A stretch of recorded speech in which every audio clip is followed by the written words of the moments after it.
Ano po yung sinasabing administrative adoption at ano naman po ang naging pagbabago dito sa prosesong kumpara po dun sa nauna po? Opo. Tayo po ay mayroong bagong batas. Ito po yung Republic Act number 11642, kung saan po ay hindi na po judicial yung proseso ng pag-aampon.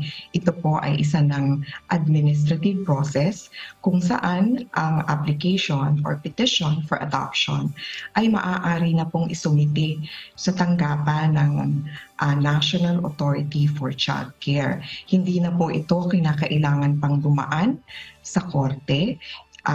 Ito pong administrative process ay ang NACC na, yung National Authority for Child Care, ang magre-review ng mga dokumento through its regional alternative child care offices to check kung yun pong mga dokumento ay naaayon in form and substance. So ang magdidesisyon na po ng petition for adoption ay ang National Authority for Child Care. Wala na pong korte na kailangan pang dumaan sa korte. Hindi na po dito sa bagong batas.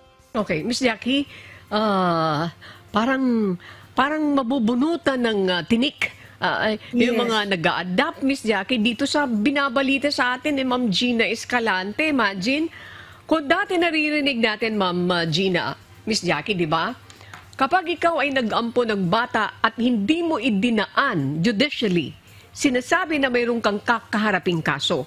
Pero dito sa sinasabi ni Ma'am Escalante, because of the Republic Act 11642, sa inyo na ito dadaan, the newly created National Authority for Child Care. Ma'am, may we know po kung kailan na-approve itong batas na ito at kung kailan na itatag itong tanggapan ninyo? Tama ba that this is under the Office of the Department of Social Welfare and Development, Ma'am Gina? Thank you po. Tama po. Yes po. Tama po na ito ay kami po ang National Authority for Child Care ay isang attached agency ng Department of Social Welfare and Development. Ang batas po ay naging epektibo noong January 2022, last year lang po. At yun pong implementing rules and regulation ay lumabas noong July 2022. So yung pong aming opisina ay dati pong Inter-Country Adoption Board. Ito po yung na-transform into NACC. So lahat po with NACC, lahat po ng adoption petition at yung alternative child care programs and services na dati po ay nasa DSWD ay na-transfer po dito sa opisina ng NACC.